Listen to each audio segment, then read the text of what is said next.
O Brasil é um dos países mais inseguros para se viver? Eu acredito que sim, infelizmente. Vai desde o assalto, vai da extorsão, mulheres, aí a questão do estupro, né, violência contra a mulher e tudo mais. Eles selecionam a vítima, né, em potencial, digamos assim. Eles querem uma presa fácil, eles não querem dificuldade. E aí como se preparar para o inédito? Fábio Gomes, consultor de segurança, com um trabalho inteiramente fundamentado na sabedoria tradicional chinesa, por meio do sistema marcial Wing Chun. Atuou como instrutor convidado para os comandos e forças especiais do Exército Brasileiro, comandos anfíbios da Marinha do Brasil, policiais do BOPE Rio de Janeiro e para pacificadores, os capacetes azuis da ONU.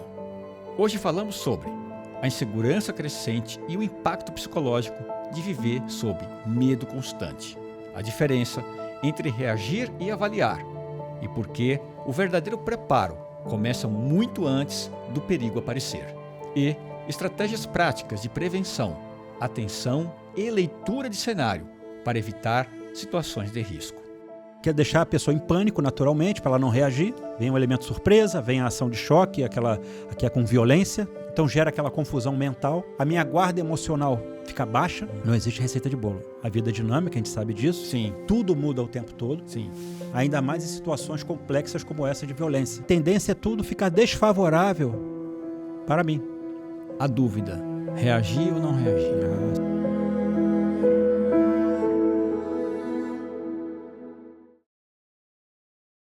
Sejam bem-vindos a mais um Go On Podcast. Eu sou Washington Fonseca e hoje eu falo com Fábio Gomes. Tudo bem, Fábio? Tudo ótimo, Washington. Muito obrigado pelo convite. É uma honra estar aqui contigo. Que orgulho, cara. Eu que acompanho sua carreira há um bom tempo. Eu estou muito feliz de estar aqui contigo. Legal. Eu que agradeço a oportunidade. Muito bom. Fábio, uma coisa que tem me tirado bastante o sono, e isso é uma coisa muito forte, que é sobre a insegurança. Não só minha, tá, mas meus familiares, amigos, e eu vejo a população bastante preocupada sobre a insegurança. O Brasil é um dos países mais inseguros para se viver? Olha, na minha opinião, né, de acordo com a minha experiência, salvo o melhor juízo, eu acredito que sim, infelizmente. Não é? Um dos países, né? Tá. Infelizmente. A gente pode notar que há muitos anos atrás, né, talvez, sei lá, década de 80 para mais um pouquinho, começou uma corrida armamentista, né, com relação às quadrilhas, os criminosos e tudo mais. Por exemplo, Rio de Janeiro, que a gente sabe que hoje em dia, né, a imprensa noticia muito essa questão de domínio territorial. Então, boa parte do Rio de Janeiro, infelizmente, é dominado por organizações criminosas e que lá atrás começou essa corrida armamentista para se chegar à configuração que é hoje. No meu entendimento, esse armamento todo, esse arsenal de guerra, né, porque são fuzis e granadas, você vê no noticiário, mostrou drones, inclusive, lançando bombas junto contra a polícia e acaba contra a população também. Né? Sim. Esse arsenal todo dá para notar que justamente não contra a polícia, propriamente dita, né? Mas sim contra uma possível invasão de uma facção rival, para manter o território. Essa questão do tráfico de drogas, como a gente observa também, já não se restringe a isso, ou seja, tem a extorsão, controle de gatunete, a chamada gatunete lá no Rio, né? Enfim, o comércio local... complicado, cara. E realmente, antigamente, dava para se perceber o centro de gravidade, digamos assim, de uma organização criminosa, talvez fosse mais nítido do que hoje em dia, porque hoje em dia a liderança muitas das vezes é capturada ou neutralizada, né, se entrar em confronto com a força policial, digamos assim, e acredito que automaticamente é substituída. Não é? Antigamente, caso acontecesse algo do tipo... acredito eu que dava um abalo grande na estrutura da organização criminosa. Hoje em dia, são redes de redes, ou seja, são organizações ligadas ao crime internacional. É complicado, cara. Então, acredito sim que o Brasil é um dos países, infelizmente, mais perigosos do mundo. E a gente vê uma complexidade muito grande nos grandes centros, né? Você pega Rio de Janeiro, que está em pauta agora com toda essa situação que ocorreu recentemente. Exato. E aí você vê São Paulo. É uma outra forma, né, no qual a gente se sente muito inseguro. Por exemplo, aqui em São Paulo, a gente tem muito roubo, né? Às vezes as pessoas, você está andando na rua, vem um cara com uma bicicleta e rouba o teu celular. Isso vai gerando muito medo na população. Fora a mão armada, situações de agressão no trânsito. Quer dizer, eu noto muito pouco. Parece que a população toda está com os nervos à flor da pele. Né? Parece que está todo mundo dentro de um grande caldeirão. Né? Então, assim, tudo é motivo para ter uma briga, uma desavença no trânsito. É uma coisa bem complexa, né? É dito pelos especialistas, né, a questão da ansiedade, o mal do século e tudo Sim. mais, né? Eu acho que acaba trazendo uma química muito delicada, né? Porque envolve insegurança, como a gente está conversando, envolve essa questão da ansiedade e realmente é um caldeirão, como você bem colocou, né? Cria aquele tempero ali muito pesado, não é? Para a gente sair, para a gente se divertir, para ir trabalhar, para ficar em casa muitas das vezes. Acaba gente que fica preso, não é? Coloca as grades, aquela coisa toda. Realmente é algo bem desafiador. Você sabe que eu estava agora em maio, eu fui para Portugal e Espanha. E aí a gente vai conversando com muitas vezes um motorista de táxi, Uber, e às vezes está no ponto de ônibus, você encontra com um brasileiro e você conversa. O que você fez para você vir morar aqui? Disparado segurança. Primeira coisa. Sim. Pô, aqui eu posso sair de noite, o horário que eu saio, não tenho medo, posso sair com meu celular que eu não vou ser roubado. Eu sinto segurança, eu sinto seguro. No Brasil eu não me sentia seguro. É uma das primeiras coisas, assim, motivos que as pessoas realmente viajam, né? Vão embora. E aí, daria para a gente poder fazer uma avaliação de quais os impactos do medo da violência traz para a gente? Você falou de uma coisa que é da ansiedade, né? Porque eu vejo as pessoas muito assustadas, com muito medo, preocupadas. As pessoas não curtem mais andar na rua, sair de maneira mais tranquila. Né? E você vê até a Jovem Pan, que estava dando uma olhada, eles já tem mais ou menos uns 6 meses que eles estão fazendo uma campanha contra a violência. Olha aí. Né? E está lá medo. O medo, o tempo todo medo. O que você tem visto por aí? Olha, você sabe que eu sou do Rio de Janeiro, né? Então, assim, é palco, infelizmente, de muita violência. Tá. Em vários sentidos, né? A gente acompanha nos noticiários. Então, realmente, essa sensação de insegurança, e não só sensação, essa percepção mesmo, né? Real, né? É real, no dia a dia ali.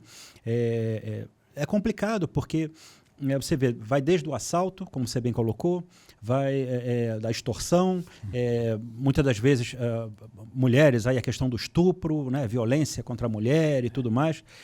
Então, é bem complicado mesmo, né? Essa questão das pessoas andarem preocupadas e tudo mais é ruim, óbvio, né?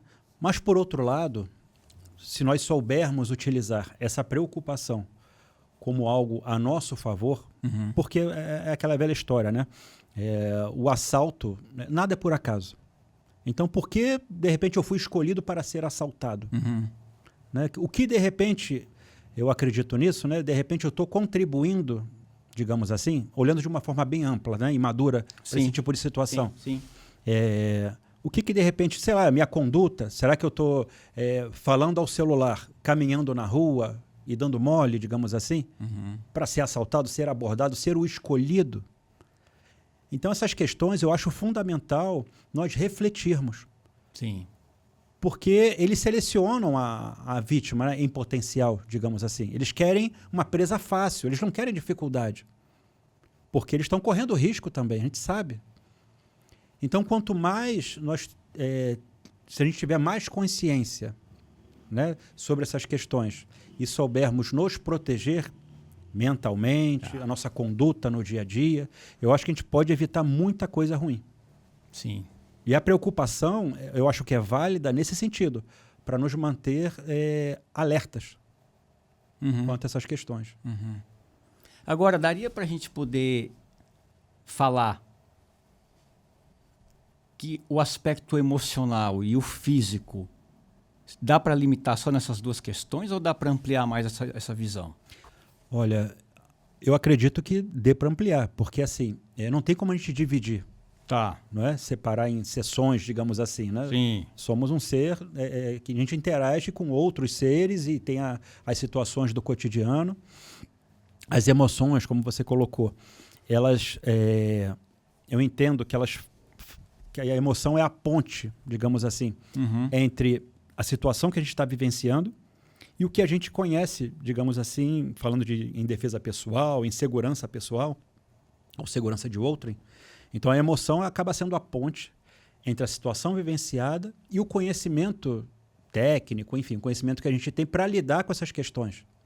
Se a gente trabalha bem o emocional, que é um desafio enorme, essa ponte não fica tão obstruída, ou não fica obstruída dependendo do contexto. Isso vai facilitar com que a gente acesse essa, digamos assim, essa caixa de ferramentas, né? Entre aspas, para lidar bem com essas situações. Porque se a nossa emoção está abalada, a gente acaba ficando míope. É verdade. Diante do contexto, né, da situação. E estando míope, a gente sabe muito bem, eu uso óculos, né? Se eu fosse cirurgião, ia ser uma tragédia sem óculos, por mais diplomas que eu tivesse na parede. Sim. Porque eu não ia nem segurar direito o bisturi, eu ia me cortar. Então é fundamental buscarmos meios, recursos, para justamente utilizarmos essa preocupação a nosso favor. Sim.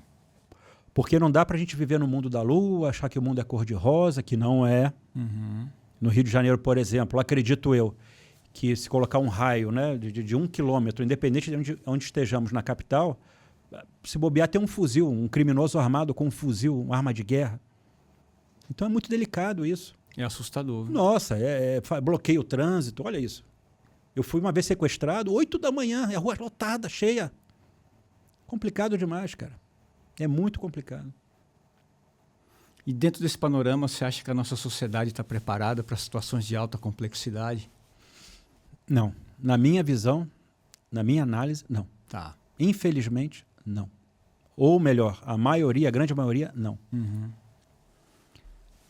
Você vê, a força policial, que normalmente é um profissional muito bem preparado, os militares, até para eles, acredito eu, que é complicado andar armado. Sim. Imagina se eu fosse policial ou se eu fosse militar e andasse armado. Aí estou com a minha família no carro, estou amarrado no cinto de segurança e sou abordado no engarrafamento. O cara vem com um fuzil. Aliás, os caras. Não é um, né? Pois é, normalmente não.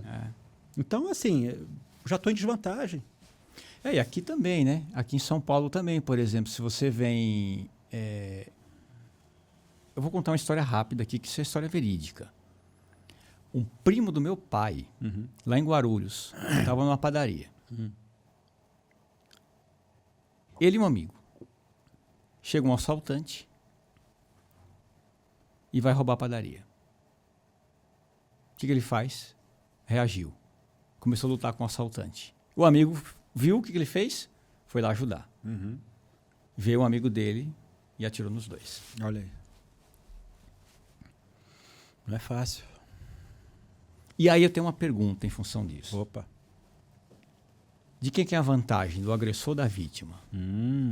Excelente pergunta. Não é? Excelente pergunta. E quem é soberano nisso tudo é sempre a situação. Né? E é a situação, do meu ponto de vista, que a gente deve perguntar. Porque, em muitos casos, pode ser a vítima, né, que está em vantagem, ou em outros não, ser o agressor, o assaltante, o criminoso. Então, tudo vai depender do contexto, sempre, da situação. A situação sempre será soberana. Não tem essa de eu querer impor a minha vontade. Tá. Longe disso. A situação é soberana. Eu tenho que saber ouvir o que está acontecendo. E se eu estiver desligado, desconectado com a realidade, aí não favorece tanto assim para o meu lado. Eu vou tomar o famoso, como é que se chama? Susto. Tá. Ai, do nada aconteceu. Nada é do nada. Tudo tem uma razão de ser. Como é que funciona, então? Daria para elencar etapas, então, dessa situação de possível agressão que possa ocorrer? Olha, Como que a gente poderia deixar, ter uma visão mais estratégica para a gente poder avaliar essas etapas? Eu acho difícil. Não existe receita de bolo. Tá. Né? Não existe receita de bolo. A vida é dinâmica, a gente sabe disso. Sim. Tudo muda o tempo todo. Sim. Ainda mais em situações complexas como essa de violência. Sim. A gente não sabe se o criminoso está com, sei lá, sob efeito de drogas, entorpecentes, né? Se ele bebeu alguma coisa, ou se ele... Enfim, a gente não sabe, a gente não conhece. O quanto que aquele camarada, quer dizer camarada, né? O criminoso, Sim. o quanto que ele conhece do armamento que ele está utilizando, seja uma faca, seja um fuzil, uma pistola, um revólver, enfim, o que seja, porque possivelmente ele estará nervoso. Ele não quer ser capturado. Normalmente ele quer resolver aquela situação o mais rápido possível. Então isso costuma envolver ação de choque, violência e rapidez. Não é? Ele quer que acabe rápido. Ele quer quer deixar a pessoa em pânico naturalmente para ela não reagir. Então chega também com violência, surpresa. Surpresa. Né? É surpresa. Vem um elemento surpresa, vem a ação de choque, aquela que é com violência, muitas das vezes, ou quase sempre. Então, o quanto que ele domina o armamento que ele está utilizando, o quanto que ele não pode atirar de maneira, digamos, sei lá, entre aspas, acidental. O quanto que ele é profissional no que faz, se é que eu posso dizer isso. Então, tudo isso a gente não sabe. E aí, como se preparar para o inédito? No meu ponto de vista, o interessante é o quê? É o que a gente costuma falar dentro do Wing Chun, né? Arte marcial que a gente estuda já há anos. Sim. É a gente se preparar no antes, né? Na pré-configuração, no pré-evento. Justamente para a gente, aos poucos, irmos nos educando a como fazer a leitura do que está acontecendo, a como fazer uma avaliação circunstancial. Você diz isso antes de chegar no embate propriamente dito. Exato, exatamente. Tá. Porque, como a gente está conversando aqui, né? Nada acontece do nada. Então, normalmente, criminosos selecionam a vítima. Não, quero aquele ali porque aquele ali está mais fácil do que aquele outro. Tá. Aquele outro, por exemplo, quando ele vai falar ao celular na rua, ele tem o cuidado de entrar numa loja, por exemplo. Ele tem o cuidado de colocar as costas, ficar de costas para uma parede. Sim. Ele não sai falando na rua, sim. Né? Não fica com fone no ouvido, sabe? Aquela mulher, quando ela está com a bolsa dela, ela tem o cuidado de fechar a bolsa, de posicioná-la de frente para o corpo. Ela está atenta, ela está viva, ela está conectada com a realidade e faz a manutenção dessa conexão. Então isso é uma presa difícil. A não ser que ela esteja com um diamante, né, dentro da bolsa que vale a pena arriscar tanto assim. Sim. Mas fora isso, meu amigo, Sim. acredito eu que eles prefiram alguém mais indefeso, digamos assim, né? O descuidado. É o que eu acho. Tá. É o que eu acredito, né? Não, faz todo sentido, cara. Muito bom. E aí, por exemplo, valeria também se eu estou chegando para entrar numa garagem à noite. Já ir olhando o entorno antes de chegar na casa, pelo menos uns 400 metros antes. Com certeza. Se tem um parente em casa, olha, daqui a 5 minutos estou chegando, tem alguém na rua, como é que tá? Então, de repente, passar com o carro devagar, antes de simplesmente embicar de repente, se o portão não for eletrônico, né? A pessoa que estiver em casa, ela abre já o portão, já fica olhando. Iluminação é muito importante. Então, o próprio ambiente... Se nós soubermos estrategicamente cuidar do ambiente, que venha a nos favorecer com relação à questão de segurança, câmeras, muitas das vezes, dependendo do contexto, não tem receita de bolo, tudo tem que ser analisado antes, câmeras de forma ostensiva costumam ajudar bastante. Como que é essa câmera ostensiva? É aquela que quando a gente passa na rua ou quando a pessoa passa próximo, já nota logo que está filmando. Sabe aquela coisa, sorria, você está sendo filmado? Sei. Né? Então isso pode, não estou falando que é 100%, segurança não tem essa questão de 100% garantido. Então eu estou falando que pode ajudar. Né? Pode ajudar. Ou seja, ter o registro não ficar, obviamente, na casa, porque se tiver alguma ação na residência da pessoa ou no comércio, se eles forem onde ficam registradas as imagens. Agora, se ficar fora dali, aí já tem uma vantagem, né? Mesmo se eles levarem os equipamentos e tudo, as imagens, em tese, estão preservadas. Ou filmar também na nuvem, né? Pois é uma opção também. Uma opção também. É uma tem na opção, nuvem, né? alarmes, enfim. Hoje em dia tem muito recurso tecnológico que pode ajudar nesse sentido. Agora, o fundamental somos nós, enquanto seres humanos, nos prepararmos. Sim. Então, essa questão da prevenção é um aspecto importante, né? Fundamental. É lidar com o problema enquanto ele está pequenininho ou quando ainda nem aconteceu. Ah, legal.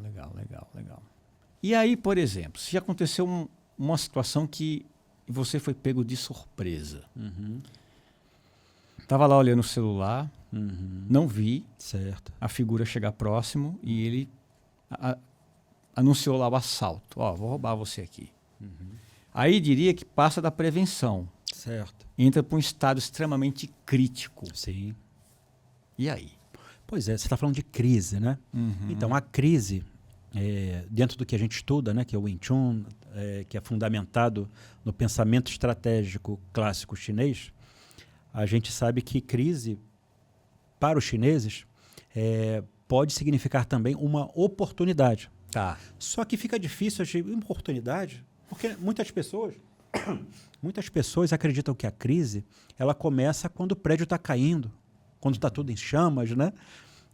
Ou seja, isso é dentro daquela lógica de modelo, né, a nossa ocidental, de pensar cartesiano. Só que quando a gente passa a analisar com uma outra perspectiva, eu acho que faz mais sentido esse significado que os chineses dão para a crise. Porque eu vejo, eu não consigo encaixar direito onde está a oportunidade quando o prédio está caindo. Só se acontecer uma próxima vez, aí sim eu venho a tomar cuidado. Sim. Mas eu percebo que esse sentido de crise para os chineses tenha mais a ver não com um evento e sim com um pré-evento. Ou seja, nesse momento que inicia a crise, nesse momento que a gente tem a oportunidade, quando os problemas ainda estão pequenininhos, difíceis até de serem identificados. Por que eu estou falando tudo isso? Porque se nós tivermos esse cuidado desde o pré-evento, né, volto a dizer que não é garantia de que não venha acontecer algo pior, como você está exemplificando. Mas se nós tivermos cuidado desde o pré-evento e no evento em si, por exemplo, a gente é assaltado, como você colocou, né, toma aquele baque, acredito que isso possa favorecer a gestão dessa etapa da crise. Porque quando está no evento em si, ali é a espuma da onda. É a consequência de algo que começou lá atrás. Agora, se eu entendo a crise, que ela inicia só no evento, quando o prédio está caindo, tudo pegando fogo e tal, e toma aquele susto, esse mesmo susto, a tendência é eu ter mais dificuldade. Até eu ter consciência do que está acontecendo, não é? Muita coisa ruim pode ter acontecido, pode ter ocasionado ali comigo, né? Enfim, eu posso estar sofrendo muita coisa ruim, sem estar percebendo, né? Tá com cara de ué, o que está acontecendo, o que está rolando. Demora, né? Isso, demora até aquele delay, né? Então a ordem dos acontecimentos não fica clara, então gera aquela confusão mental. A minha guarda emocional fica baixa. Então, ou seja, a tendência é tudo ficar desfavorável para mim. Porque isso está trazendo muito importante, porque o que a gente mais escuta dos especialistas, a dúvida, reagir ou não reagir? Essa é a pergunta de $1 milhão, né? Digamos assim. Porque muitos falam em não reagir. Não reagir, não reagir. Eu entendo. Sinceramente, eu entendo o porquê de muitos falarem simplesmente isso. Olha, não reage. Em qualquer situação, não reage. Só que se a gente analisar de uma forma bem mais ampla, por exemplo, eu não vou responder, tá? Se tem que reagir ou não. Mas digamos que a pessoa seja abordada, um chefe de família, na porta de sua casa, à noite, e a sua família está dormindo em casa, a filha e tudo mais, filha pequena, e o cara quer entrar para fazer maldade com a família. Então é uma situação a se pensar. E aí, reage ou não? Porque a gente sabe que muitas pessoas reagiram e se deram mal, reagiram e se deram bem, e a mesma coisa. Não reagiram e se deram mal. E se deram mal, e também se deram bem. Então, e aí, o que fazer? Por isso que é importante, Washington, a avaliação circunstancial. A todo instante nós estamos fazendo essa avaliação circunstancial. Antes, durante e depois do evento. E no Wing Chun a gente chama até da questão do mansal, né? Aquela mão que pergunta, sim, né? Aquele sim, tipo de... sim. Então, eu acho isso válido, obviamente, não só para situações corporais, né? Da arte marcial, mas expandir isso para o nosso dia a dia. Sempre estar avaliando. Ou seja, isso nos faz ficar conectados com o que está acontecendo. Favorece esse tipo de situação, né? E aí entra uma outra pergunta em cima disso. A defesa pessoal, ela funciona? Eu acho que depende da maneira com que a gente explore esse tipo de conhecimento. Porque, por exemplo, tem o caso, né, que entre nós, artistas marciais, muito falado com relação à defesa pessoal, do seguinte. Deixa eu antes esclarecer um pouquinho para quem está nos ouvindo. Nosso entendimento, né, a respeito de defesa pessoal, arte marcial, esporte de combate, lutas, porque às vezes a pessoa coloca isso num bolo só, né? Tudo é a mesma coisa. Então é interessante esclarecer para quem está ouvindo e não sabe distinguir o que a gente entende a respeito. Lutas, todo mundo sabe lutar. Não é? Normalmente, na luta, prevalece o que é mais forte. Não é? O mais forte, normalmente, tende a ser favorecido nesse contexto. Aí tem a força bruta, tem o atrito, não é? Enfim. Esporte de combate é inspirado nas artes marciais. Então tem o UFC, tem competições, né, de artes marciais em geral. Aí se fala, mas o UFC é muito violento e pode quebrar o nariz, aquela coisa toda e tal. Mas ainda assim a gente sabe que é esporte de combate. Tem regras, tem juiz, não é isso? Tem um ringue e por aí vai. E tem que ter mesmo, né? Ok. Agora, as artes marciais é o estudo da luta. É o estudo da luta, né? Então, como o considerado mais fraco, por algum motivo, como é que ele tem condições de ter êxito em uma situação como essa, num embate, num combate? Então, as artes marciais estão aí para se estudar também a luta. Só que aí que entra um detalhe interessante, que pode envolver essa questão de defesa pessoal, pode influenciar nisso também. Porque a defesa pessoal, ela não está limitada à dimensão física. Ou seja, o combate a curta distância, corpo a corpo, né? A pessoa pode se defender, pode defender a sua pessoa e outros. Por exemplo, se comprar uma arma de fogo, se tiver o treinamento, né? A arma tiver sido legalizada, aquilo tudo direitinho e tudo mais. Então, pode ser um caminho para a defesa pessoal também. Agora, no meu entendimento, o estudo das artes marciais de maneira adequada, não somente buscando um fim em si mesmo, essa questão do combate corpo a corpo, e sim utilizar a experiência marcial, né, que são essas situações corporais de combate, simbólicas, né? A gente fala muito nisso, o combate simbólico. Eu acho que nós temos grandes chances de entender o combate de uma forma bem mais ampla, não se limitando à dimensão física. Agora, é interessante colocar o porquê simbólico. Então é combate de mentirinha, né, que o nosso mestre costuma comentar, né, que as pessoas falam perguntando, por que o simbólico? Entendo que se fosse combate real, a pessoa se preocuparia mais em sobreviver. Tá. Não é? E não em aprender algo, digamos assim. Então perde aquele aspecto educacional. Já o simbólico pode ser uma prática, a gente sabe disso, intensa, não é? Soco, chute, é uma arte marcial. Mas quando tem um caráter simbólico, envolve essa questão do aprendizado, do desenvolvimento humano, né? Tem tudo isso por detrás. E aí contempla, obviamente, a dimensão física, mas se expande para outras áreas. E isso possibilita, inclusive, a pessoa utilizar no seu dia a dia. Seja até no uso de uma arma de fogo, ou não, seja até em como estar conectado a tal ponto com o que está acontecendo, de antecipar situações, se adaptar, enfim. Tá. As artes marciais são um recurso muito interessante nesse sentido também e podem contribuir demais com a defesa pessoal, mas uma defesa pessoal entendida de uma forma madura, Porque tem aquele caso, né? Eu ia falar, acabei não mencionando, do praticante de arte marcial que treinou tanto tomar a arma do outro e aí devolvia, né? Porque estava em treinamento. Então ficava naquele processo de repetição. Sim. E aí quando foi assaltado na rua, conseguiu tomar a arma do assaltante, mas devolveu a arma. Porque estava condicionado àquele tipo de situação, né? Então, ao invés de no estudo da arte marcial, ele dar ênfase não à repetição, mas à percepção, aí a gente corre um risco danado. Porque lá fora, né, no chamado mundo real, digamos assim, não existe situação 1, situação 2, não é situação... Tudo pode acontecer. Então, o que você está me dizendo é que muitas vezes aquela receitinha de bolo que defende aqui e ataca aqui pode ser que... Pode ser arriscado. Tem grande chance de dar errado. Pode ser. Talvez, no mundo ali do esporte de combate, tenha a sua utilidade. Sim. Mas isso é o que eu acredito, tá? Tá. Outras pessoas, obviamente, podem ter outras opiniões. Mas, no dia a dia, é complicado. O inédito está sempre ali assombrando a gente, né? A qualquer momento ele dá as caras.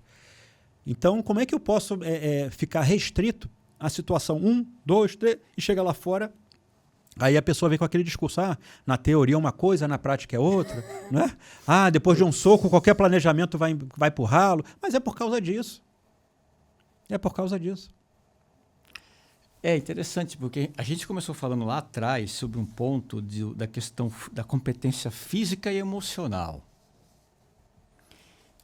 E aí a minha pergunta e reflexão é o quanto essas atividades marciais elas nos ajudam a desenvolver essas competências.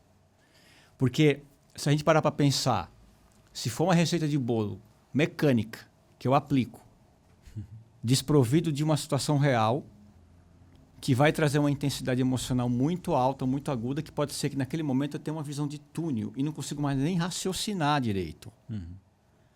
E aí você está me falando dessa questão circunstancial, de avaliação de cenário, penso eu também que ela deveria ou deve contribuir para uma capacidade emocional de lidar em situações de crises mais intensas e manter uma calma, no sentido de raciocinar, de entender o que está acontecendo, principalmente se chega naquele ponto B.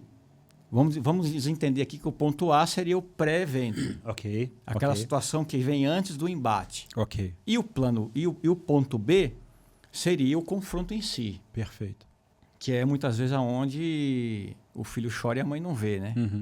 Onde as emoções afloram. Sim. E aí, pelo que você me falou aqui, além da competência física, se chega no ponto B, eu tenho que ter uma capacidade emocional, né? Aí que está, Washington. Vamos lá. No pré-evento, se as pessoas souber lidar com o pré-evento, der o devido valor a esse momento, tá? Né? Porque todo acontecimento tem 3 momentos, né? O pré-evento, o evento em si e o pós-evento, sendo que esse pós-evento, ao mesmo tempo que é pós-evento, é pré-evento da situação seguinte. Tá. Porque não existe vácuo. As situações estão interligadas, né? Vou chamar aqui de ABC, tá? Perfeito. Eu sou meio limitado, então eu preciso criar uns mecanismos aqui para poder me situar. Tranquilo. Tá bom. Então, veja o seguinte, a arte marcial é tão rica, seja ela qual for. Obviamente vai depender de quem está transmitindo, de quem estuda. Então, toda arte marcial, né? Não é só o Wing Chun, naturalmente. Tá. A arte marcial que a gente pratica e trabalha. Mas elas são tão ricas que, como foi falado, ela tem o potencial de ir além da dimensão física. Sim. Ou seja, irradiar para toda a nossa vida. Agora, o que isso é interessante também é o seguinte, que muitas das vezes, se soubermos trabalhar o pré-evento,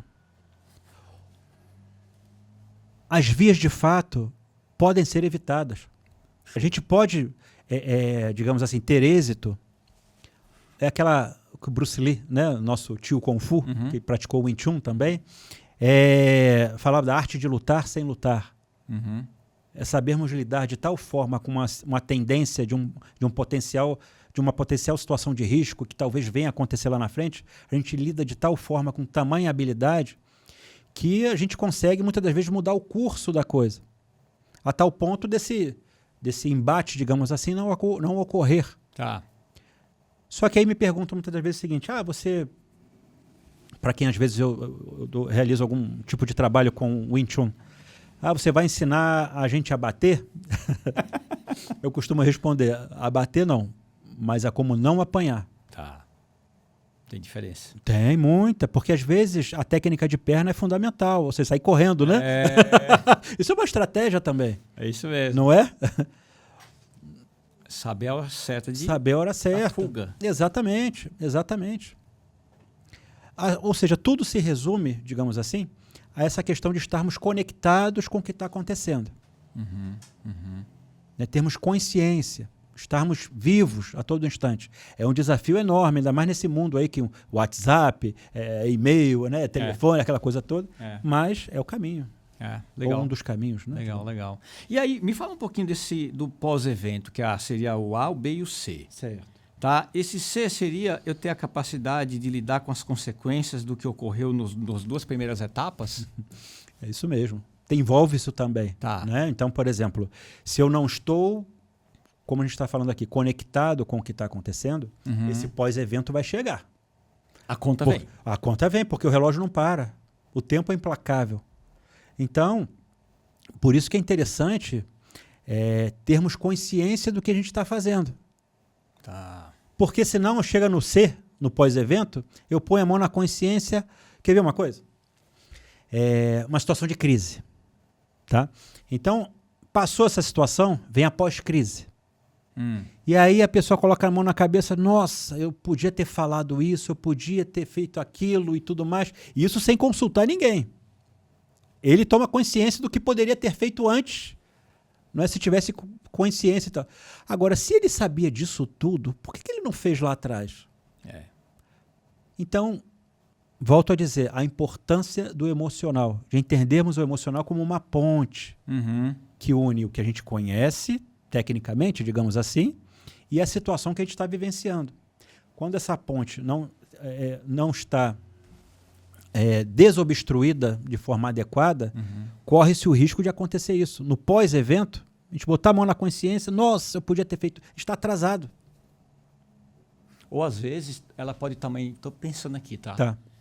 Ela tomar uma decisão de reagir, acontecer algo. Vou dar um exemplo aqui. O cara foi lá reagir, bati no cara, matei o cara. Só que o cara, muitas vezes, é um cara da pesada. E o que acontece depois? Pois é. Olha aí. A vida não para, né? Não é filme. No filme, o mocinho matou o bandido, acabou ali, né? Pessoal feliz, enfim. Tem uma consequência aqui. Tem. E o combate real, a gente sabe disso, ele não tem hora para começar, né? Não tem hora para acabar, não tem regra. Né? Quantos que vem? Como você falou, não, enfrentei um, tá, mas ele conhece outros caras, ele tem família, tem uns comparsas. E aí? Você neutralizou um, mas vem outro atrás. Pois corre-se esse risco enorme. Além de ter cometido um crime, teve uma situação em que me contaram, né, um camarada no trânsito, o cara com a vida estabelecida, aquela coisa toda e tal, família bonita e tudo mais, mas no trânsito se aborreceu, alguém deu uma fechada nele ou algo do tipo, ele saiu do carro, foi para as vias de fato, mas acabou, não sei se ele tinha arma e tudo mais, sei que pegou a arma ou do agressor ou dele e disparou no cara e o cara morreu, ou seja, meu Deus, acabou com a vida dele. Então, eu não sei se eu posso dizer quase sempre, mas tudo começa pequenininho. É verdade. Não é?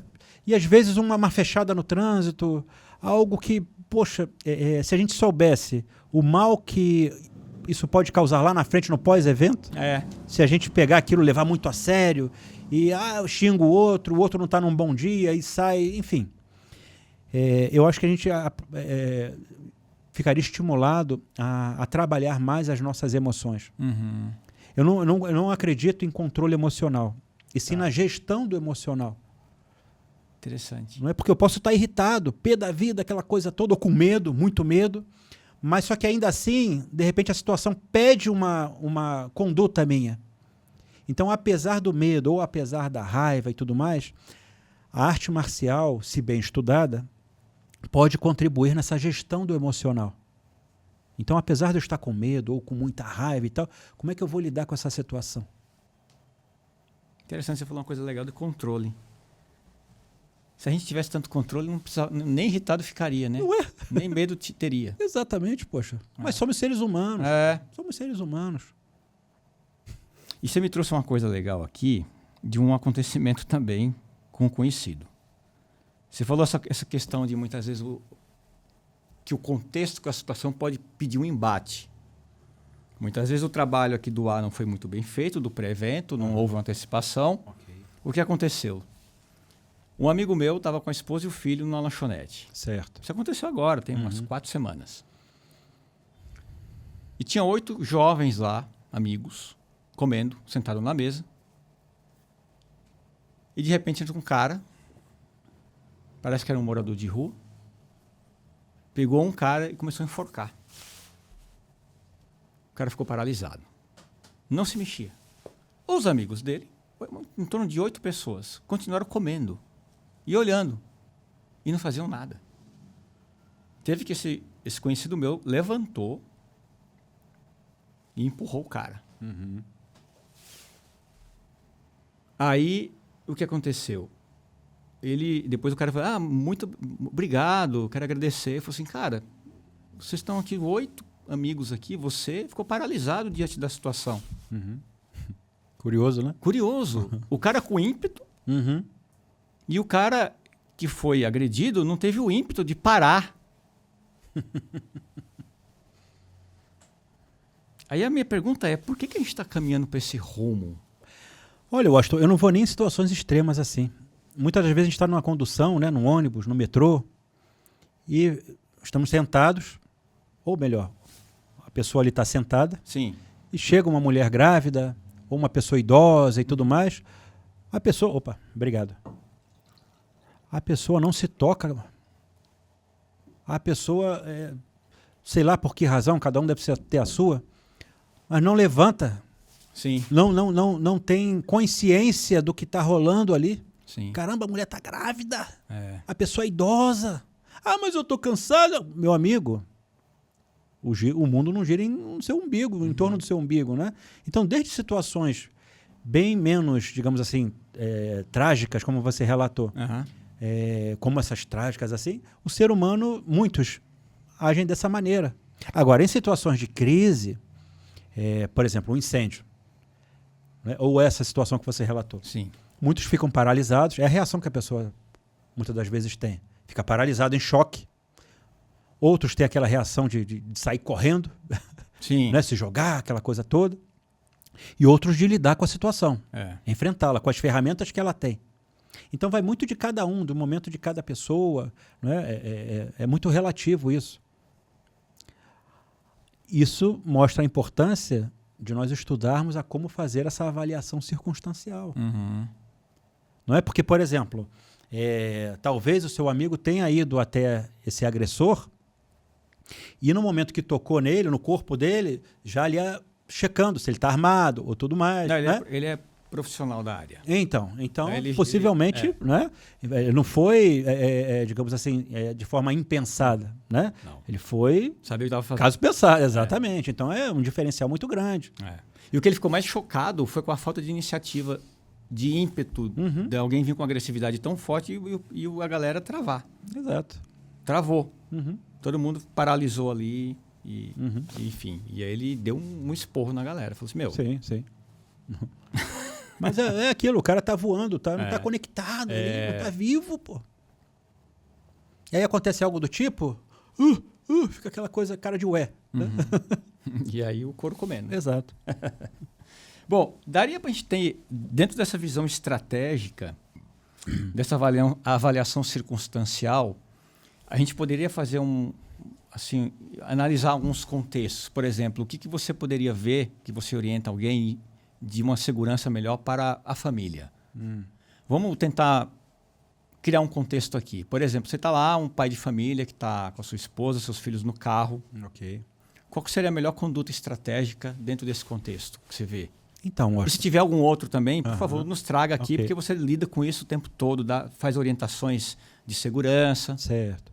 Bom, normalmente, situações de assalto e tudo mais, né, ocorrem normalmente ou quando a pessoa está em casa, ou quando está no trabalho, ou no lazer, ou no trânsito entre essas situações. Trânsito, né? Normalmente é bem isso.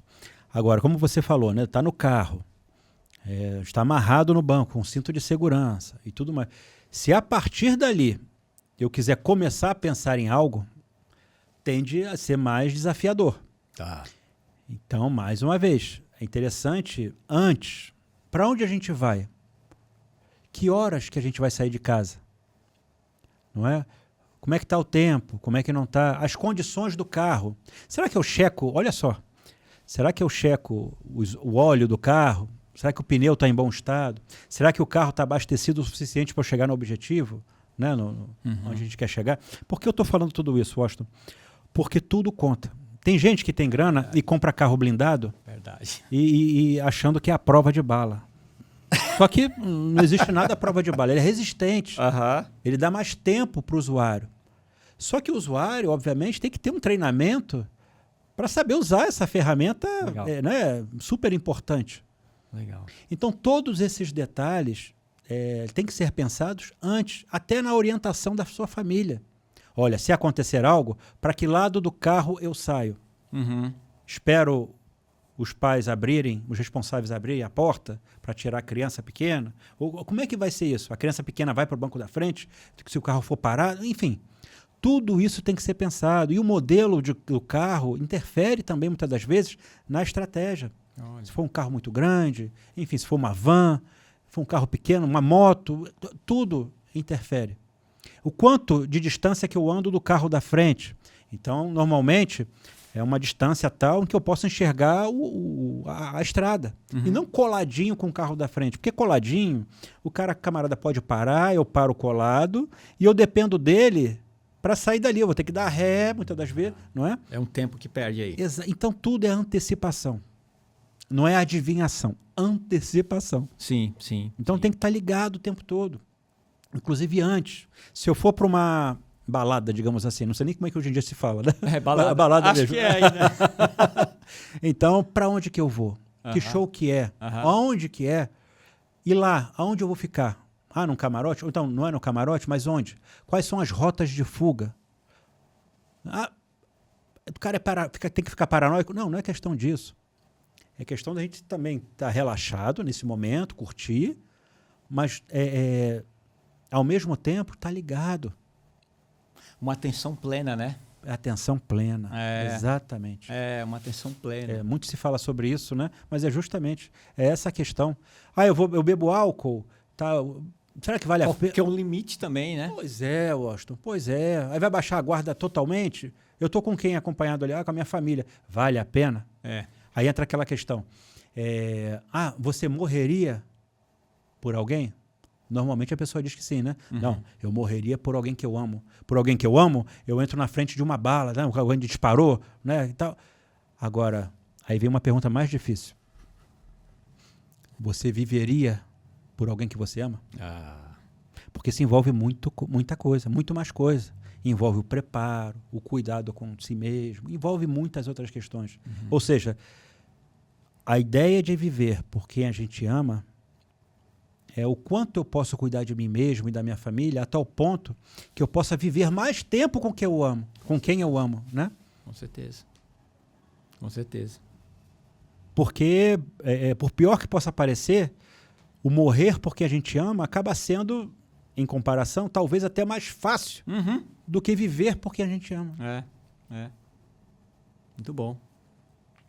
E aí eu estou pensando aqui também numa situação de você estar lá com a sua família e ver um cara te assaltar, e você está preso no cinto, e aí você vai pensar em reagir, sendo que tem gente do seu lado. E aí, será que vale a pena? Não vou responder que vale ou que não vale. A pessoa que tem que analisar ali na situação. Ela que está no calor da coisa. Vale ou não vale a pena? E o que você orientaria para as mulheres? Que as mulheres elas têm alguns desafios, por exemplo, de violência mesmo, sexual, Né? E eu já tive mulheres me procurando para a prática do Wing Chun com essa preocupação, né? De como se preparar, como poder impedir, né? Tá melhor preparada emocionalmente e fisicamente, né? Como é que você vê essa questão?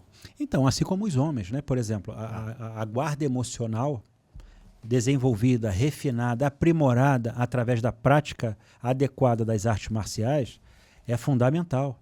Porque essa guarda emocional que vai fundamentar, digamos assim, a guarda física em si, se for necessário, né? A gente entender o contexto, entender o que é apropriado ou não. A gente fala muito aquele exemplo que até o nosso mestre dá muito, né? O grão-mestre lá em Imamura. Sim. Por exemplo, tá com uma filha pequena em casa, a gente sai e deixa o filho pequeno em casa. E aí alguém liga e pergunta ao estranho, e aí, você tá sozinho? Aí a criança normalmente aprende dos pais a não mentir, que mentir é feio e tudo mais. Responde o quê? Tô sozinha, porque não vai mentir, né? Aprendeu bem com os pais. E aí? Aí a gente passa a compreender também que não é uma questão de certo ou errado, e sim do apropriado a cada situação. Do apropriado. Não estou falando de agir fora da lei, não é isso. Sim. É a gente entender a situação e ver o que é mais apropriado, mais adequado. Isso é muito importante para a mulher, para o homem, para quem quer que seja. A mulher, por conta do preconceito masculino, aquela coisa toda, mas a mulher tem muitos recursos, inclusive, muitas das vezes, tem até mais vantagem, dependendo do contexto, do que o homem. Né? Ela costuma ser mais, ela analisa mais as situações, né? É verdade. Não é? Ela tem uma capacidade bem interessante. Verdade. Ela tem um sexto sentido muito mais não aguçado. Exatamente. Ela tem uma sensibilidade. Se ela souber explorar isso, e as artes marciais podem ajudar nesse sentido. Opa, caramba. Nossa, aí é algo muito interessante. E eu acho que toda mulher deveria fazer arte marcial. Ah, com certeza. Todos Homem nós, também, homem né? também, com certeza. Mas acho que mulher seria muito com importante. certeza. Com certeza. Né, para poder direcionar bem essa sensibilidade delas, né? E uma arte marcial que pudesse, de alguma maneira, potencializar o que elas têm, né? Claro, isso é o grande... a grande... Eu ia falar mágica das artes marciais, mas um dos grandes valores que a arte marcial tem, né? Nós podermos ser a melhor versão de nós mesmos.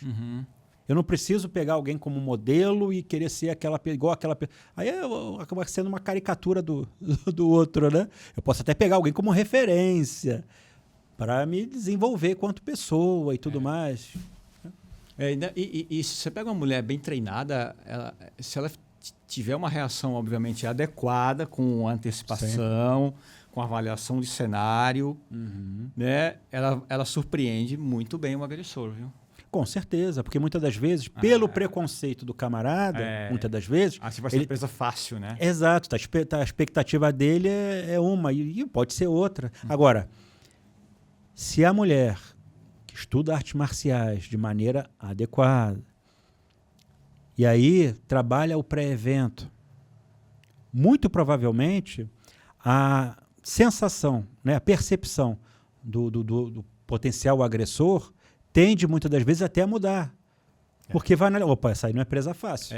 Não é? Pela postura, né? Pela postura, pela maneira de estar atenta, né? Tá sempre ligada no que está acontecendo, saber se posicionar, a bolsa dela, né? Falar ao celular, como ela fica na condução ou no carro, né? Usar ou não isso filme. Né? Então, é importante estar avaliando tudo isso. Tá. Muito bom. E para os idosos, o que você tem visto aí? Os idosos também são alvos, né? Muitas das vezes sim, e até de parente. É verdade. Teve uma vez que uma senhora entrou em contato comigo, eu não lembro bem o que o neto dela tinha, o neto dela já adulto e tudo, mas tinha umas questões de saúde e que ele se tornava muito agressivo dependendo da situação. E partia para cima dela. Meu Deus. Com cadeira, com o que tivesse na mão. Então ela me pediu uma orientação e tudo mais, e aí é muito importante esse autoconhecimento, não é? Porque a gente passa a compreender não só os nossos limites, mas também as nossas possibilidades, principalmente. Então passa, inclusive, a identificar que a gente pode muito mais do que imaginava. A tal ponto de lidar com situações ainda quando elas estão nascendo. Sim. Independente se é o idoso, se é a mulher, Sim. ou se quem quer que seja, tendo esse conhecimento e sabendo explorá-lo de forma apropriada, é uma vantagem muito grande. Porque muito dificilmente vai precisar chegar às vias de fato.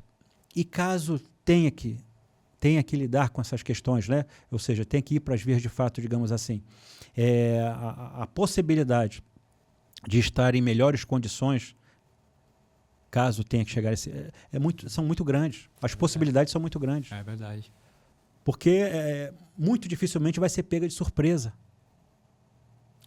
Porque vai estar percebendo o desenrolar das coisas. Olha, está caminhando para isso. E aí? E aí, eu uso uma caneta que tenho na bolsa, né, para me defender, eu uso uma cadeira, uma garrafa, e aí? O que eu faço? O meu calçado, mulher tem salto alto, né, muitas das vezes. Sim. E aí? Como é que eu posiciono na mão esse salto alto? Como é que eu posso usar meu cotovelo para favorecer um movimento com esse tipo de instrumento, de recurso? O meu casaco, como é que eu uso? A bolsa, eu posso usar para me proteger, enfim. Não é? Então, são muitos recursos que podem ser explorados dependendo do contexto. E agora, quando a gente olha para as crianças e os jovens, né, que hoje em dia você vê que tem criança que pode pegar uma arma e ir para a escola, uma arma branca ou até revólver do pai. Olha aí. A gente já viu muitas coisas, né? A importância dos pais monitorarem os filhos, né? Porque é bem complexo. A gente já viu casos bem complexos acontecendo aqui no Brasil. Exato. Fora do Brasil acontece muito, né? Mas aqui também já houve, né, algumas situações assim, né? Porque a criança sofre bullying e muitas vezes ela acha que aquela é a melhor forma de resolver. Pois é. E aí os pais realmente têm que estar muito atentos, né? E, infelizmente, aquela cultura do brasileiro, né? De consertar a fechadura depois que ela está quebrada, né? Então, acaba desprezando o pré-evento. Então, assim, a gente sabe... Eu tenho filha, né? E ela não veio com manual, você acredita? Não veio com manual. Então, como é que cria, sabe? Aí eu acho muito importante, nós, enquanto pais, responsáveis, buscarmos, de alguma forma, uma orientação, obviamente, de especialistas. Por que não? É verdade. Para sabermos como cuidar do filho, como educar. Porque depois, lá na frente, fica muito mais difícil eu querer ter controle. Chega a ser ingênuo, né? Eu vou tomar seu celular, mas tem o do amigo. Pois é. Não é? Vai acessar lá o que não deve e tal, se quiser fazer besteira. Então, muitas das vezes é mais interessante tentarmos trabalhar a maturidade do filho, a consciência do filho, né, os valores e tudo mais, para que a gente fique mais confortável. Não, eu confio no meu filho. Eu sei que se alguém mostrar, o passarinho pode até passar por cima da cabeça dele, mas daí a querer fazer ninho é outra história. Lógico. Né? Então, tudo isso tem que ser avaliado. Né? Então, por exemplo, o exemplo vem de casa. A gente não pode esperar que a escola faça o papel do pai e nem o pai fazer o papel da escola, sabe? A gente tem que saber o nosso lugar. Então, começa daí. Muita gente reclama, essa geração de hoje em dia é isso, é aquilo. Tá, mas quem criou essa geração? Entendeu? Boa pergunta. Ela não veio do nada, poxa. É. Mais uma vez, sabermos analisar sempre as situações de uma maneira ampla e não pontual. Sim. Você tem conversa com a sua filha sobre segurança? Sobre como se portar em determinadas situações? Sim, vira e mexe tenho sim. Você tem, né? E como qualquer filho, quer dizer, muitos filhos, né? Qualquer filho, muitos filhos, tem aquele aspecto de rebeldia e tudo mais e tal. Mas a ideia é buscar aprender com o filho, não é? Por quê? Para a gente não estar falando sozinho, né? Achar que o outro está entendendo e não está entendendo. Então, é buscar ouvir, talvez até mais ouvir do que falar. Sim. É compreender como é que porque é uma pessoa, óbvio que é uma pessoa. Lógico. Né? Com os seus medos, suas possibilidades, suas limitações. Então, e quem é que está à minha frente? Né? Uhum. Quem é esse meu filho, tal, que veio ao mundo? Deixa eu conhecer. Ele não é um papel em branco. Uhum. Tem conteúdo ali. Então, com quem que eu estou lidando? Com quem que eu estou me relacionando? Vamos conversar. A gente pode passar uma orientação de duas formas, acredito eu.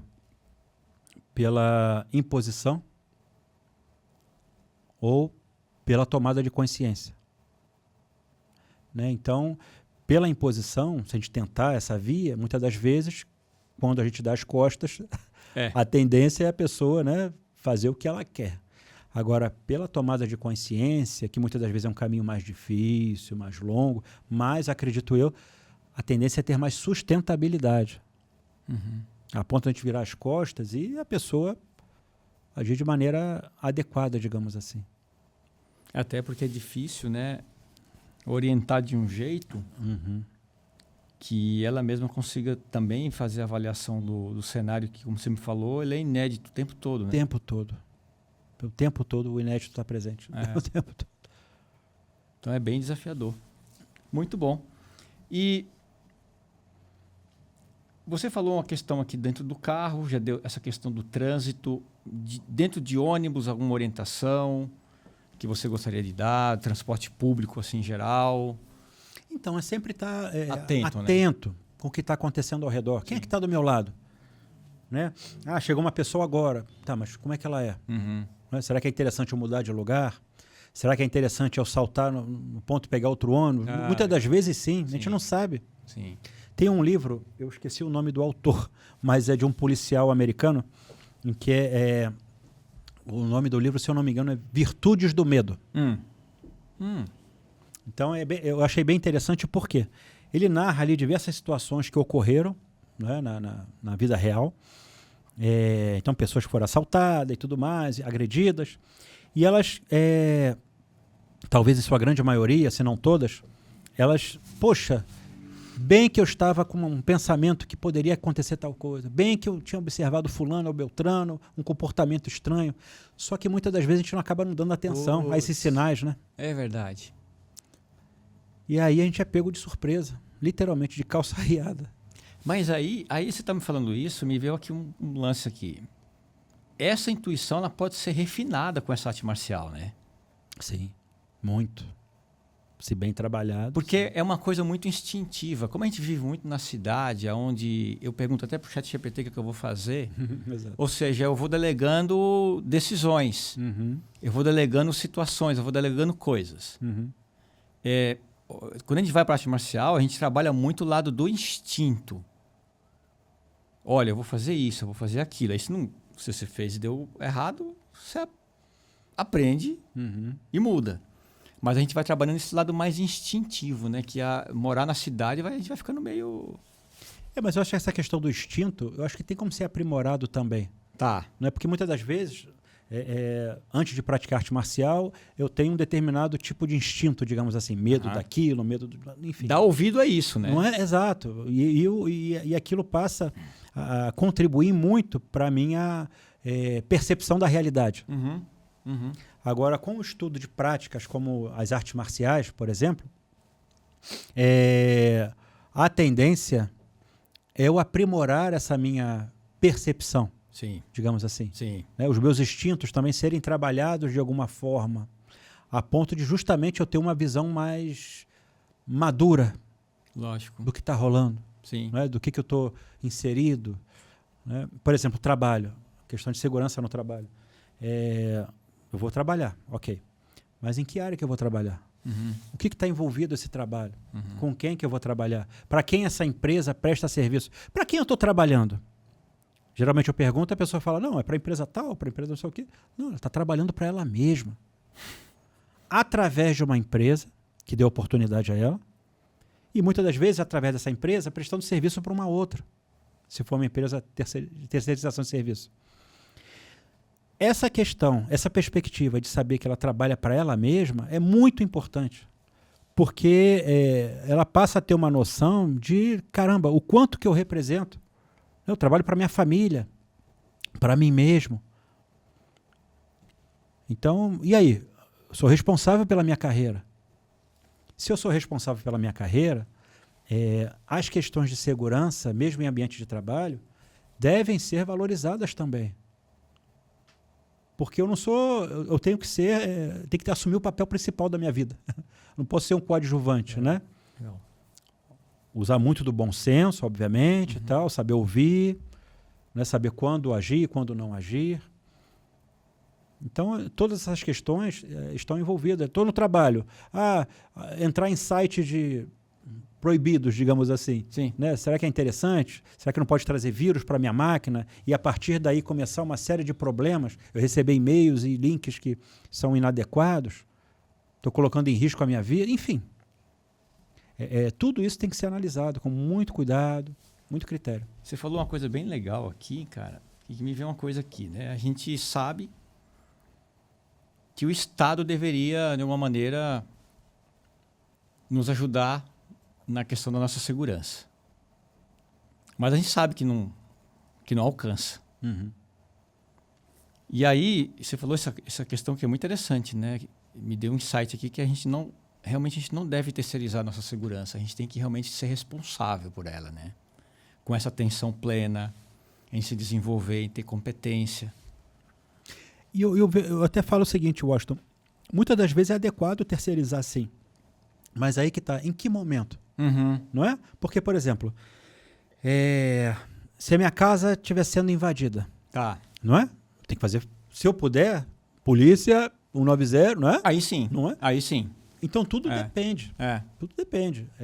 A gente tem que saber analisar a situação. Sim. Eu falo mais aqui no sentido da gente se responsabilizar mesmo em estar atento o tempo todo. Exatamente. Isso sim. E não ficar lá, não, é problema do Estado, o Estado resolve. Exato. Aí eu ando na rua com o celular aberto. Não faço a minha parte, né? Não estou fazendo a minha parte. A segurança é a responsabilidade de todos. E aí quando acontece, a culpa é sempre do outro, a culpa é da sociedade. É mais fácil apontar o dedo. E muitas vezes fica naquela coisa, eu sou vítima, foi azar. Uhum. Eu estava no lugar errado na hora errada. Pois é. Quantos não passaram pelo mesmo lugar, né? E não aconteceu? Exatamente. Eu ir para noitada. O Rio de Janeiro é violento, a gente sabe disso. Sim. Então vou para uma noitada, vou encher a cara e caramba, aí quando acontece o pior, Deus me livre e guarde, mas acontece o pior, aí eu passo a culpar isso, Você não sabia que a cidade era desse jeito? Entendeu? É o Chapeuzinho Vermelho indo para a floresta.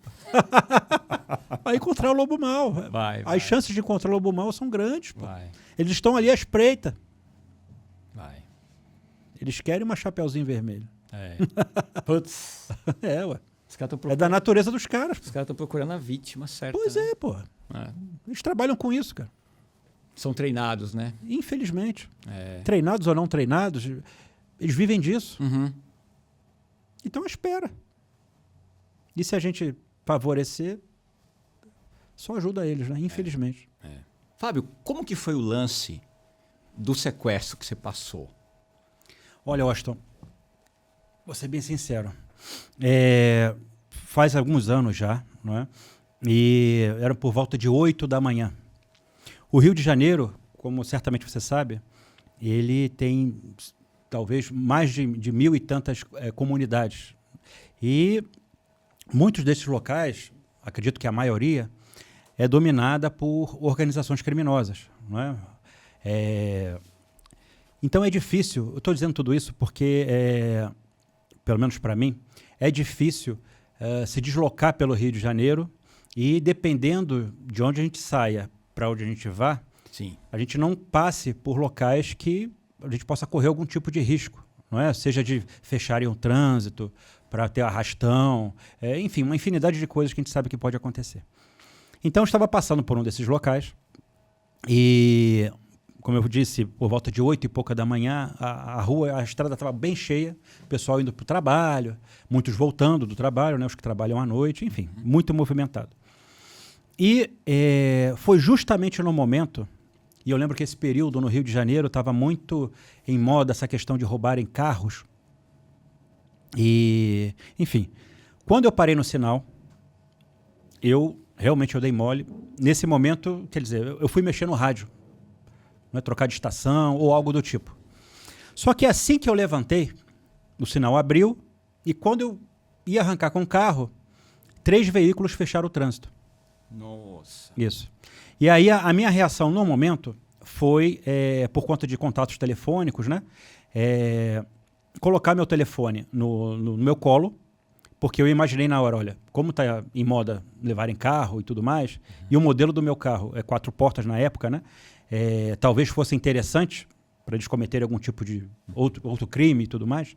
Então eu coloquei o telefone, foi a minha reação, no colo, de modo em que quando eu saltasse para entregar o veículo, o telefone ia cair no chão e depois eu pegava o aparelho, quando eles fossem embora. Tá. Assim eu fiz, saí do carro, o telefone caiu no chão.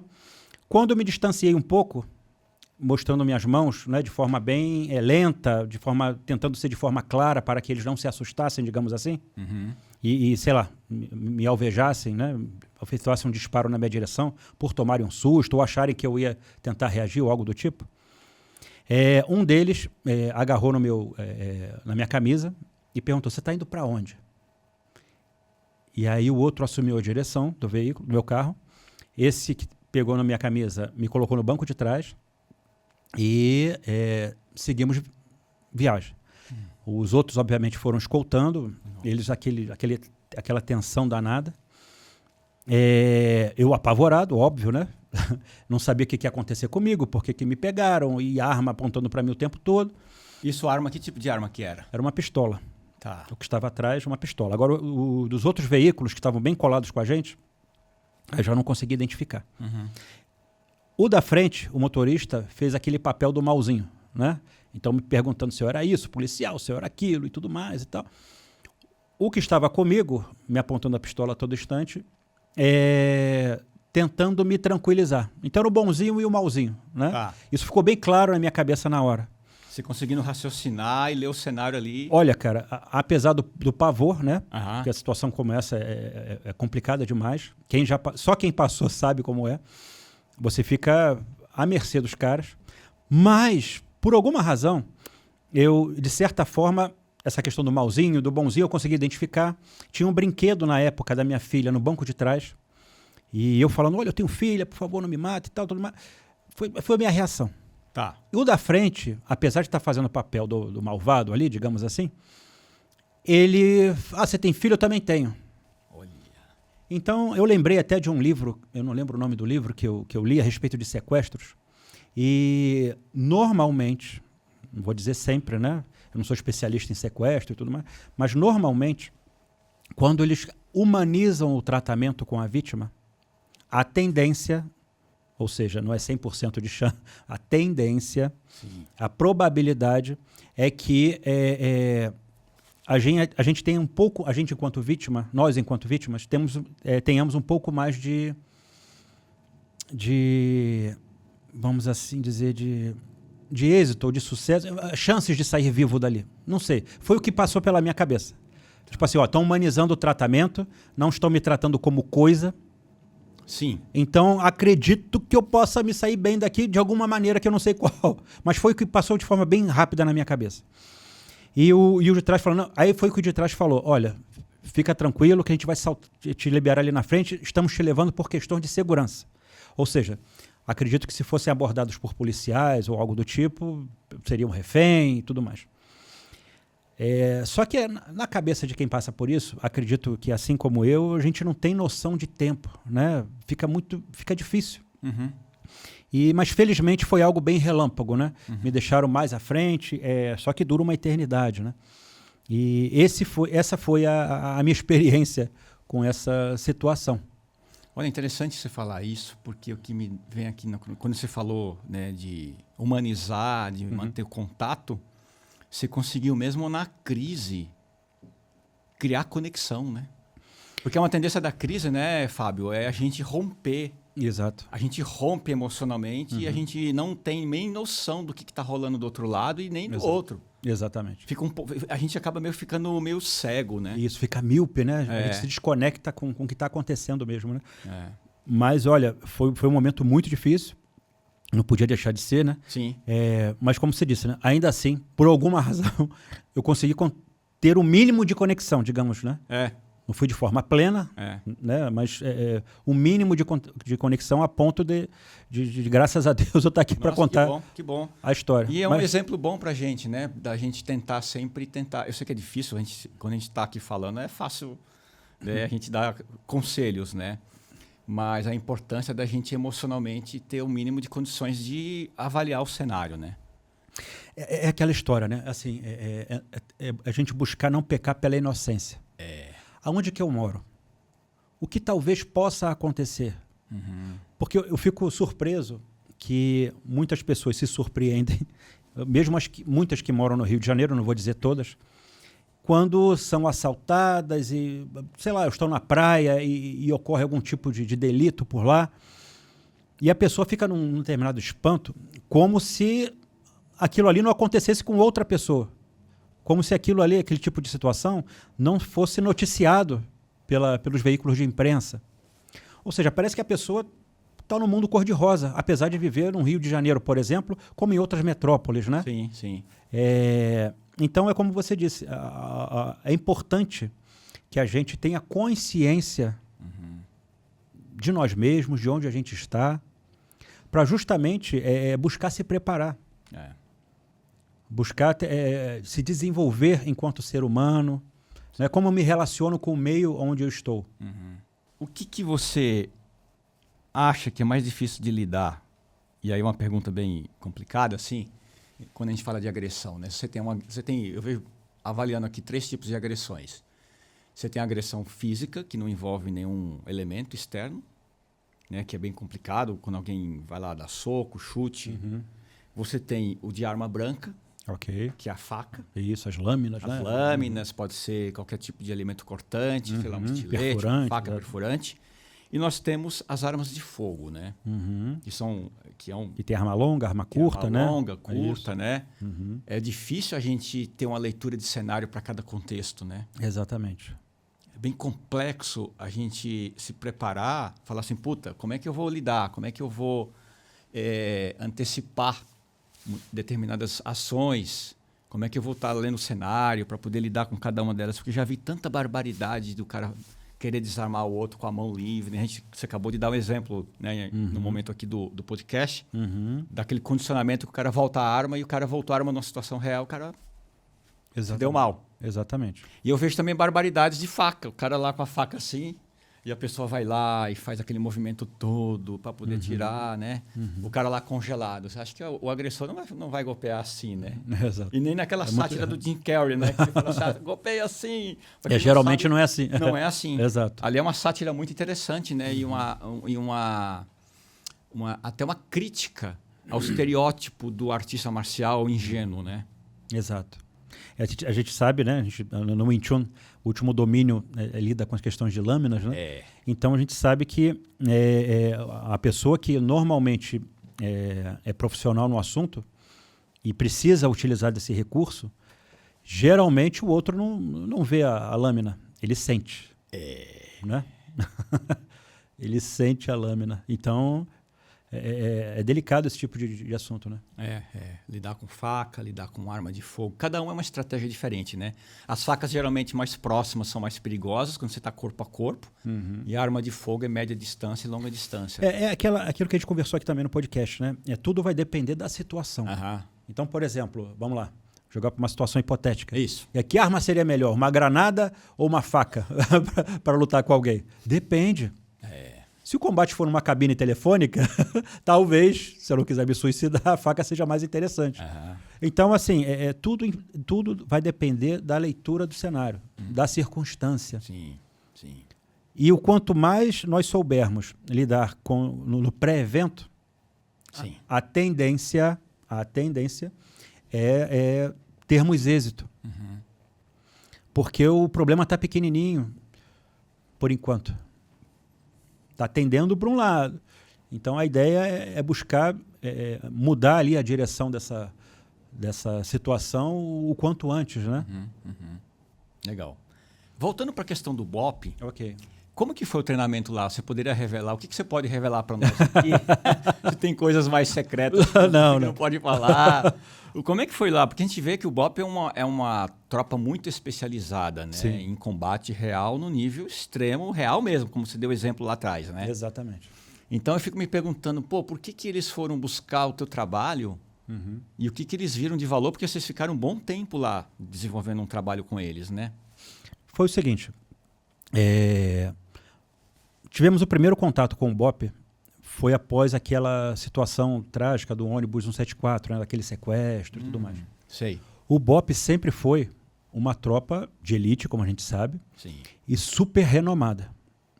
Os profissionais, os policiais que lá trabalham,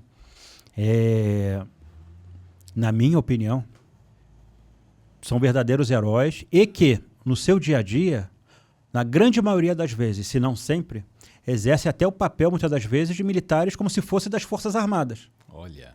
Por quê? Por conta do caos de violência que o Estado se encontra. Então, é uma realidade totalmente diferente de qualquer outro local.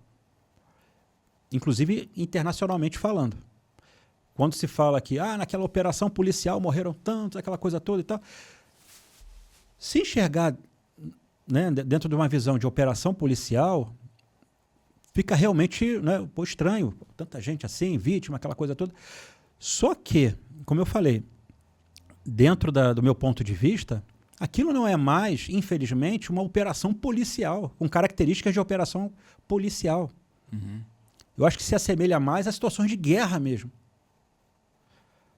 Porque como é que você chega... Olha só, eles não fazem isso, né, que eu vou falar. Mas se fossem tirar o gatinho do alto de uma árvore, cara, tem que botar toda uma operação, um planejamento, os blindados, né, chamados de caveirões, aquela coisa. Não tem uma operação simples de se fazer, muito difícil. Do outro lado, são criminosos, se bobear para mais de 100, 200, armados de fuzis, armamento de guerra. Pô. Isso não é normal. Não. Em outras cidades, outras metrópoles, né? Mas, infelizmente, no Rio de Janeiro, a gente sabe, a gente vê pela imprensa. Agora, a nossa contribuição, porque lembrando que o Wing Chun não é uma bala de prata, né? Sim. Não é a solução para todos os males. Sim, sim. Então, o nosso trabalho, a ideia sempre foi o quê? Contribuir, ser um recurso adicional à qualificação, ao preparo desses profissionais. Então, não é ensinar o padre a rezar a missa, óbvio, está longe disso, mas contribuir dentro da nossa expertise, digamos assim, para o refinamento, aprimoramento desses profissionais. Então, o primeiro contato foi após 174, onde o BOP estava passando por um momento,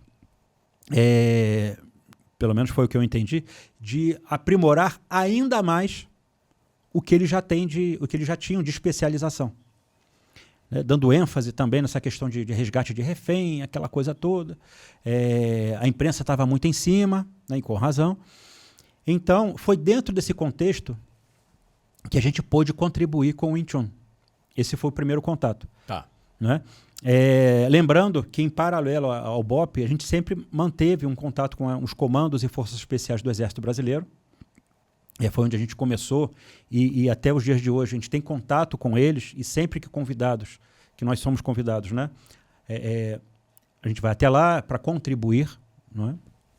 Mas com relação ao BOP, passaram-se os anos, depois dessa primeira fase nossa por lá, e recentemente, como eu mencionei aqui, nós pudemos contribuir novamente. Só que dessa vez foi para um dos cursos que o BOP oferece para os policiais que lá querem servir.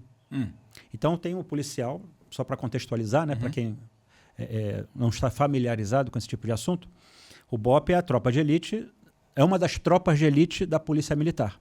Tá. Só que das tropas de elite, é a elite da elite, né? Pelo que se propõe a fazer. São os caveiras, aquela coisa toda. Agora, para o policial de uma tropa convencional que queira servir numa unidade especializada, tem todo um treinamento, todo um curso, todo um preparo para que ele possa lá trabalhar. Lógico. E no BOP, ao menos atualmente, dentre os cursos, tem o curso de ações táticas, o curso de operações especiais, e atualmente tem outros cursos lá. Mas Pelo que parece, esses cursos foram reorganizados de forma em que o curso de ações táticas, pelo que eu entendi, tornou-se um curso seria a porta de entrada. Ou seja, o militar convencional de outras unidades quer servir no BOPE, então começa pelo curso de ações táticas. Concluiu, aí vai para o curso de operações especiais. E aí tem outros cursos lá dentro, né? E nossa contribuição foi justamente no curso de ações táticas. Tá. Agora, o que foi trabalhado nesse curso com o Wing Chun? Não foram questões de defesa pessoal em si.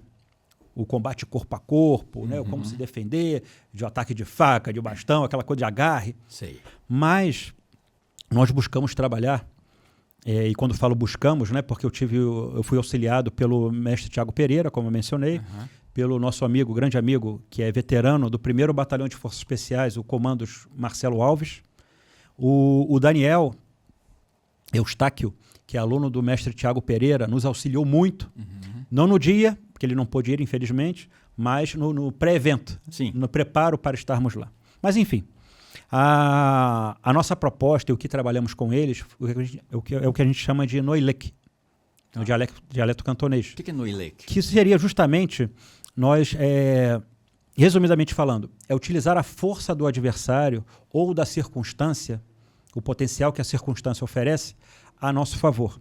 Tá. Um exemplo de uma operação recente do BOPE, em que, na minha opinião, eles utilizaram esse tipo de recurso, por já saberem, não porque tiveram aula comigo, mas é um exemplo. Mostraram nas redes sociais algumas imagens da operação que teve.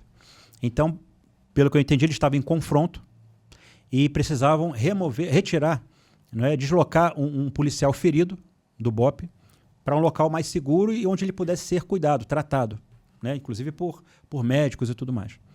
Só que o blindado, o caveirão, por algum motivo ele não conseguia chegar até onde eles estavam. E ali eles fizeram uso de um recurso que tinha ali em meio à situação, já disponível. Então eles identificaram uma lona.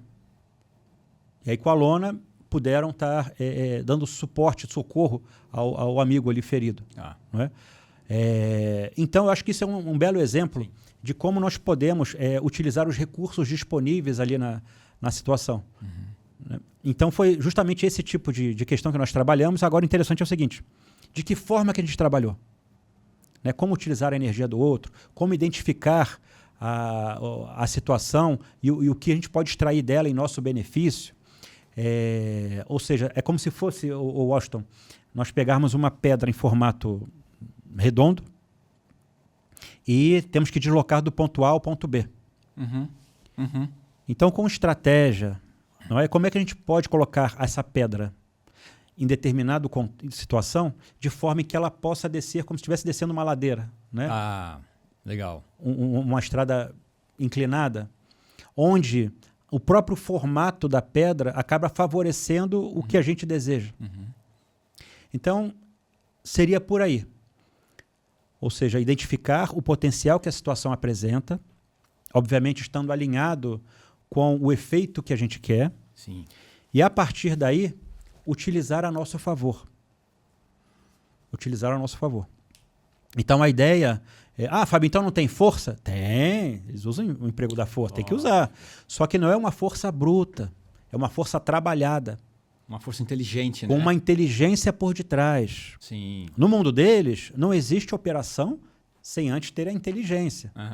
Então é por aí. Tá. Então a gente pôde identificar os pontos de conexão dos objetivos do curso, com o que a gente poderia oferecer, e chegamos nessa conclusão de que Noilek, ou seja, a energia interna ou energia não tão aparente, a gente poderia estar contribuindo nesse sentido. Lembrando, né, para quem não está familiarizado com esse tipo de assunto, que energia interna não quer dizer nada de sobrenatural, né?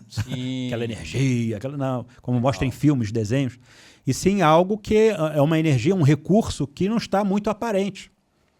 Onde para os olhos não treinados. Exatamente. Né? Agora, para o olhar educado, né? Preparado para identificar esse tipo de coisa, em meio à crise, isso é importante colocar, né?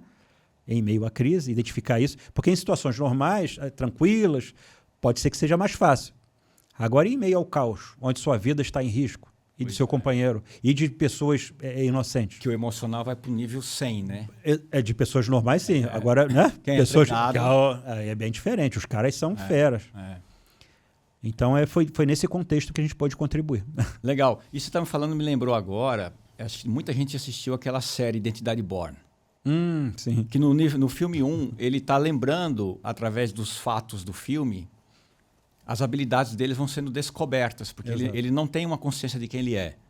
E me chama a atenção que ele entra com uma moça num filme lá, que ele está com ela, fugindo, e eles entram num bar. E quando ele entra, ele senta, ele fala para ela assim, eu não consigo entender por que eu consigo lembrar das últimas 5 placas do carro que eu vi. Ele vai descrevendo as pessoas dentro do ambiente, falando, essa pessoa tem condições de se defender, aquela outra pessoa está armada, a gente está numa rota de fuga, se eu tiver que sair daqui eu vou ter que fazer isso. Ele já tem todo o passo na cabeça dele de uma leitura de cenário, cara, que é um negócio meio quase que sobrenatural. mas isso é treinável, né? É treinável, mas lembrando, isso é filme.